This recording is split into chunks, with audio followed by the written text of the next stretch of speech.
မျက်စိတမိတ်လျက်တစ်ပြက်တွင်မှငိုတန်တွေပြည့်နေတဘာဝပေးဒုက္ခဆိုဟာညာတာမှုကင်းမဲ့တမိုင်းများနဲ့ဗုဒ္ဓရဲ့အမွေစေတီများလဲမြေခခဲ့တယ်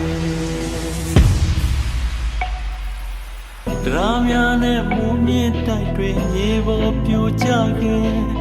ပြီးသွားခဲ့တပေါင်းများစွာမြင်သူရင်နဲ့ဖွယ်ထားသွားခဲ့မိဘအမျိုးဆွေညီကိုမောင်နှမတွေကြေကွဲဝမ်းမယ်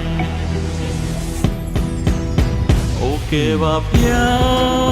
ကဆိုကာလာမှာကြည်စံ